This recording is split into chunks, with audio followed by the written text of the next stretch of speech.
नमस्कार। आकाशवाणी से प्रस्तुत है समाचार प्रभात।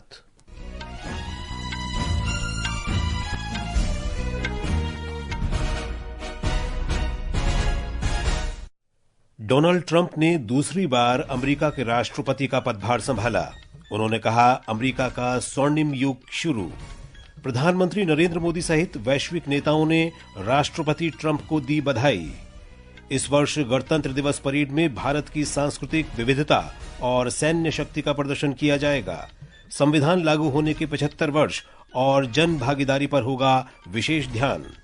दिल्ली विधानसभा चुनाव के लिए नाम वापस लेने के बाद 699 उम्मीदवार मैदान में। और नीदरलैंड में टाटा स्टील शतरंज टूर्नामेंट में आर प्रज्ञानंदा भारत के नंबर 1 अर्जुन एरिगेसी को हराकर शीर्ष स्थान पर।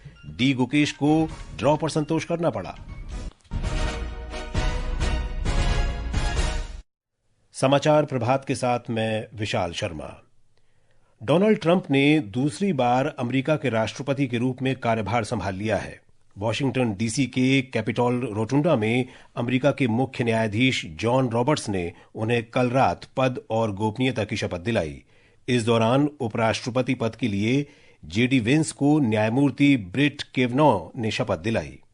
राष्ट्रपति ट्रंप ने शपथ लेने के बाद अपने संबोधन में राष्ट्रीय ऊर्जा आपातकाल लगाने की घोषणा की ताकि ईंधन की कीमतें घटाई जा सकें। उन्होंने कहा कि देश में एक नए अध्याय का शुभारंभ हो रहा है। We will stand bravely, we will live proudly, we will dream boldly, and nothing will stand in our way because we are Americans. The future is ours. And our golden age has just begun. राष्ट्रपति Trump ने स्वच्छ ऊर्जा संबंधी पहलों को वापस लेने सहित अपनी कुछ योजना का उल्लेख करते हुए नए हरित समझौते और विद्युत चलित वाहनों की अनिवार्यता समाप्त करने का संकल्प लिया। उन्होंने मैक्सिको की खाड़ी का नाम बदल के अमेरिका की खाड़ी करने की योजना की भी घोषणा की। भारत के विदेश मंत्री डॉक्टर एस जयशंकर ने डोनाल्ड ट्रंप के शपथ ग्रहण समारोह में भारत का प्रतिनिधित्व किया। इस समारोह में कई विदेशी राजनेताओं सहित उद्योगपतियों ने भी भाग लिया। समाचार कक्ष से शक्ति सिंह।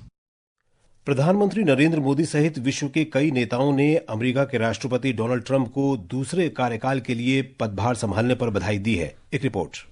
सोशल मीडिया पर एक पोस्ट में श्री मोदी ने कहा कि वे एक बार फिर उनके साथ मिलकर काम करना चाहते हैं, जिससे दोनों देशों को लाभ हो और विश्व के बेहतर भविष्य का निर्माण हो सके। इटली की प्रधानमंत्री जॉर्जिया मेलोनी ने सोशल मीडिया पर पोस्ट में कहा कि उन्हें दृढ़ विश्वास है कि दोनों देशों के बीच मित्रता और वैश्विक चुनौतियों को मिलकर सामना करने में सहयोग बढ़ेगा। इजरायल के प्रधानमंत्री बेंजामिन नेतन्याहू ने कहा कि अमेरिका इजरायल के संबंधों को नई बुलंदियों तक पहुँचाएंगे। जर्मनी के चांसलर ओलाफ शोल्स ने कहा कि अमेरिका जर्मनी का सबसे करीबी सहयोगी है। ब्रिटेन के प्रधानमंत्री कीर स्टारमर ने कहा कि ब्रिटेन और अमेरिका के बीच संबंध और प्रगाढ़ होंगे। ब्राजील के राष्ट्रपति लुइस इनासियो लूला द सिल्वा ने कहा कि ब्राजील और अमेरिका के बीच सहयोग ऐतिहासिक है। यूक्रेन के राष्ट्रपति व्लादिमीर जेलेंस्की ने कहा कि राष्ट्रपति ट्रंप हमेशा निर्णायक रहे हैं और उन्होंने शक्ति के माध्यम से शांति की जिस नीति की घोषणा की है, वे अमेरिकी नेतृत्व को मजबूती और न्यायपूर्ण तरीके से दीर्घकालिक शांति हासिल करने का अवसर प्रदान करती है। समाचार कक्ष से वैष्णवी।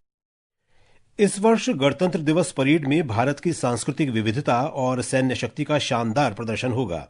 इसमें संविधान लागू होने के 75 वर्षों और जन भागीदारी पर विशेष रूप से ध्यान केंद्रित रहेगा। इंडोनेशिया के राष्ट्रपति प्राबोवो सुबियांतो इस बार गणतंत्र दिवस समारोह के मुख्य अतिथि होंगे। रक्षा सचिव राजेश कुमार सिंह ने बताया कि कर्तव्य पथ पर परेड में भारतीय सशस्त्र बलों के साथ साथ इंडोनेशिया का 160 सदस्यों का मार्चिंग दस्ता और 190 सदस्यों का बैंड दस्ता भी भाग लेगा। इस अवसर पर 34 श्रेणियों के लगभग 10,000 विशेष अतिथियों को राष्ट्र और समाज के निर्माण में उनके योगदान के लिए सम्मानित किया जाएगा। केंद्रीय जनजातीय कार्य मंत्रालय आज नई दिल्ली के भारत मंडपम में प्रधानमंत्री जनमन पर जिलाधिकारियों का राष्ट्रीय सम्मेलन आयोजित कर रहा है। जनजातीय कार्य मंत्री जुएल ओराम और जनजातीय कार्य राज्य मंत्री दुर्गादास उइके सम्मेलन में भाग लेंगे। जनजातीय कार्य मंत्रालय ने बताया है कि 18 राज्यों के कुल 88 जिले चर्चा में शामिल होंगे। ये समाचार हमारी वेबसाइट www.newsonair.gov.in और हमारे news on AIR mobile app पर भी उपलब्ध हैं। दिल्ली में 70 सीटों पर होने वाले विधानसभा चुनाव में नाम वापसी के बाद कुल 699 प्रत्याशी मैदान में रह गए हैं। नामांकन वापस लेने का कल अंतिम दिन था। मुख्य निर्वाचन अधिकारी के अनुसार 1522 में से 487 नामांकन खारिज कर दिए गए। दिल्ली में विधानसभा चुनाव के लिए मतदान 5 फरवरी को और मतगणना 8 फरवरी को होगी। दिल्ली विधानसभा चुनाव पर हमारी विशेष श्रृंखला में आज बात जंगपुरा निर्वाचन क्षेत्र की। जंगपुरा उन सीटों में से एक है जिसके बारे में लोग काफी चर्चा कर रहे हैं। आम आदमी पार्टी ने दिल्ली के पूर्व उप मुख्यमंत्री मनीष सिसोदिया को यहां से टिकट दिया है। इस सीट पर भाजपा ने इस बार तरविंदर सिंह मारवा को चुनावी दंगल में उतारा है। वहीं कांग्रेस ने यहां से दिल्ली नगर निगम के मेयर रह चुके फरद सूरी को टिकट दिया है। इस सीट पर जनता 2013 से लगातार आम आदमी पार्टी को नेतृत्व करने का मौका देती आई है। लगभग 1.5 लाख मतदाताओं वाली इस विधानसभा सीट पर पंजाबी मतदाताओं की अच्छी खासी संख्या है। अक्षित वैद्यान, आकाशवाणी समाचार, दिल्ली। उपराष्ट्रपति जगदीप धनखड़ आज छत्तीसगढ़ में रायपुर के एक दिन के दौरे पर रहेंगे। उपराष्ट्रपति राष्ट्रीय प्रौद्योगिकी संस्थान NIT रायपुर, भारतीय प्रौद्योगिकी संस्थान भिलाई, भारतीय प्रबंधन संस्थान रायपुर के छात्रों के साथ बेहतर भारत के निर्माण के लिए विचार विषय पर एक संवाद सत्र की अध्यक्षता करेंगे। आकाशवाणी मध्य प्रदेश में वन्यजीवों और मनुष्यों के बीच संघर्ष को टालने में अहम भूमिका निभा रही है। आकाशवाणी शहडोल हाथी, बाघ और तेंदुओं सहित वन्य जीवों की आवाजाही के बारे में लोगों को सचेत करके एक नई भूमिका निभा रही है। इससे मानव पशु संघर्ष और उससे जुड़ी दुर्घटनाओं को रोका जा सकेगा।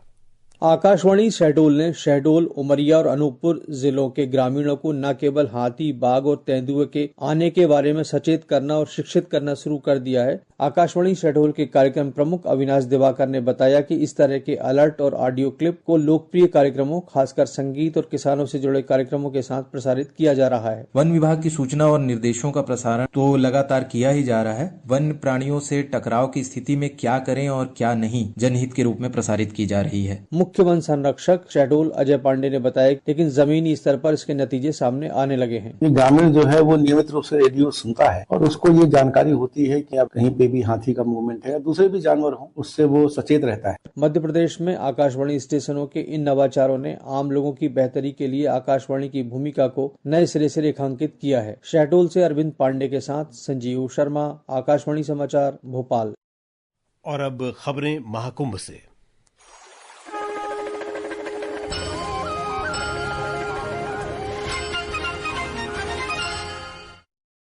विदेश मंत्रालय और उत्तर प्रदेश सरकार के वरिष्ठ अधिकारियों ने महाकुंभ 2025 के विभिन्न पहलुओं पर चर्चा करने के लिए विदेशी पत्रकारों के साथ कल नई दिल्ली में संवाद सत्र का आयोजन किया। अधिकारियों ने इस महाकुंभ के आध्यात्मिक, सांस्कृतिक और आर्थिक महत्व के बारे में जानकारी दी।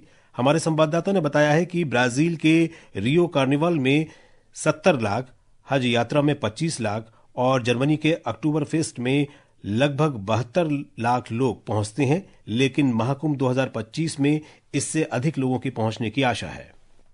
सरकार ने इस महाकुंभ में 45 करोड़ से अधिक श्रद्धालुओं के आने का अनुमान जताया है, जिसमें करीब 15 लाख विदेशी पर्यटकों के शामिल होने की संभावना है। एकता और समानता के इस बृहद कार्यक्रम में विभिन्न संस्कृतियों और परंपराओं के लोग एक साथ आ रहे हैं। महाकुंभ 2025 के जरिए भारतीय अर्थव्यवस्था में 2 लाख करोड़ रुपए के योगदान की उम्मीद है। उत्तर प्रदेश की GDP में भी 1% से अधिक की वृद्धि होने की संभावना है। आनंद कुमार, आकाशवाणी समाचार, प्रयागराज।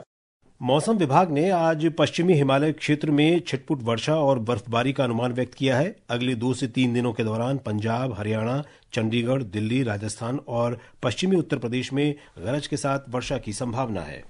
और अब खेल खबरों के साथ हैं मुकेश कुमार बल। नीदरलैंड में टाटा स्टील शतरंज टूर्नामेंट में भारत के गुकेश डोमाराजू ने कल राउंड 3 में फैबियानो कारुआना के साथ ड्रॉ खेला। अन्य मैचों में रमेश बाबू प्रज्ञानंदा ने हमवतन अर्जुन एरिगेसी को हराया और उज्बेकिस्तान के नोडिरबेक अब्दू सत्तोरोव के साथ अंक तालिका में शीर्ष पर पहुंच गए। एक अन्य भारतीय खिलाड़ी लियोन ल्यूक मेंडोका ने हमवतन पेंटाला हरिकृष्णा के साथ ड्रॉ खेला। चैलेंजर सेक्शन में दोनों भारतीय खिलाड़ी वैशाली रमेश बाबू और दिव्या देशमुख को हार का सामना करना पड़ा। आज राउंड 4 के मुकाबलों में गुकेश का सामना रूस के एलेक्सी सरना से, प्रज्ञानंदा का सामना हमवतन मेंडोका से और अर्जुन एरिगेसी का सामना रूस के व्लादिमीर फेडोसोव से होगा। उधर मेलबर्न में आज ऑस्ट्रेलियन ओपन टेनिस टूर्नामेंट के क्वार्टर फाइनल की मिक्स्ड डबल स्पर्धा में रोहन बोपन्ना और झांग शुआई की भारत तथा चीन की जोड़ी का सामना ऑस्ट्रेलिया की जॉन पियर्स और ओलिविया गेडेकी की जोड़ी से होगा। पुरुष सिंगल्स में आज सर्बिया के नोवाक जोकोविच का सामना स्पेन के कार्लोस अल्काराज से होगा। महिला सिंगल्स के क्वार्टर फाइनल में बेलारूस की आर्याना साबालेंका का सामना रूस की अनास्तासिया पावलुचेनकोवा से और अमेरिका की कोको गॉफ का सामना स्पेन की पाउला बडोसा से होगा। इसके अलावा आईसीसी अंडर 19 महिला क्रिकेट 2020 विश्व कप में आज ग्रुप ए के मुकाबले में भारत का सामना मेजबान मलेशिया से होगा। ये मैच कोलालमपुर में दोपहर 12 बजे से शुरू होगा। भारत फिलहाल ग्रुप ए में 2 अंकों के साथ शीर्ष पर है। हॉकी इंडिया लीग में कल पुरुष वर्ग में जेएसडब्ल्यू सूरमा हॉकी क्लब ने शराची राड़ बंगाल टाइगर्स को 2-1 से हरा दिया। ब्यौरा हमारी संवाददाता से। रांची में हुए महिला हीरो हॉकी इंडिया लीग के मुकाबले में जेएसडब्ल्यू सूरमा हॉकी क्लब ने दिल्ली एसडी पाइपर को 5-1 से हराया। वहीं राउरकेला में बिरसा मुंडा स्टेडियम में हुए पुरुष वर्ग के मैच में जेएसडब्ल्यू सूरमा हॉकी क्लब ने शराची राड़ बंगाल टाइगर्स को 2-1 से मात दी। हॉकी इंडिया लीग में आज शाम 6 बजे महिला वर्ग में ओडिशा वॉरियर्स और सूरमा हॉकी क्लब, वहीं पुरुष वर्ग में यूपी रुद्रास और टीम गोनासिका के बीच मुकाबला रात 8:15 बजे राउरकेला में होगा। आकाशवाणी के लिए मैं सोनाली प्राशर। ये समाचार आकाशवाणी से प्रसारित किए जा रहे हैं और अब आज के समाचार पत्रों की सुर्खियों के साथ हैं मनोज। धन्यवाद विशाल। डोनाल्ड ट्रंप के दूसरी बार अमेरिका के राष्ट्रपति पद की शपथ लेने को आज के सभी अखबारों ने सचित्र प्रकाशित किया है। अमर उजाला की सुर्खी है, अमेरिका में फिर ट्रंप। राजस्थान पत्रिका के शब्द हैं, 47वें राष्ट्रपति के रूप में शपथ लेने के बाद ट्रंप की अमेरिका में स्वर्ण युग की घोषणा। कोलकाता के आरजी कर मेडिकल कॉलेज और अस्पताल में महिला डॉक्टर से दुष्कर्म और हत्या मामले में दोषी संजय रॉय को उम्र कैद की सजा अखबारों के मुख पृष्ठ पर है। राष्ट्रीय सहारा के अनुसार अदालत ने दोषी पर लगाया 50,000 रुपए का जुर्माना, पीड़ित परिवार को 17 लाख देने का भी आदेश। गंभीर मामलों में आरोपितों के चुनाव लड़ने पर लगनी चाहिए रोक, सर्वोच्च न्यायालय की इस टिप्पणी को दैनिक जागरण ने प्रमुखता दी है। शीर्ष अदालत ने दिल्ली दंगों में आरोपित ताहिर हुसैन की चुनाव प्रचार के लिए अंतरिम जमानत की मांग पर की कड़ी टिप्पणी। तय पार्किंग के बिना इमारत बनाने की मंजूरी नहीं, हिंदुस्तान लिखता है वाहनों के प्रदूषण पर सुप्रीम कोर्ट का कड़ा रुख। कहा, राजधानी दिल्ली में तय पार्किंग स्थल के बिना किसी इमारत के निर्माण की अनुमति नहीं दी जाएगी। एनसीसी कैडेट विकसित भारत के सपने को करे साकार, रक्षा मंत्री राजनाथ सिंह के इन शब्दों को लोकसत्य ने दिया है। धन्यवाद मनोज। और अब अंत में मुख्य समाचार एक बार फिर।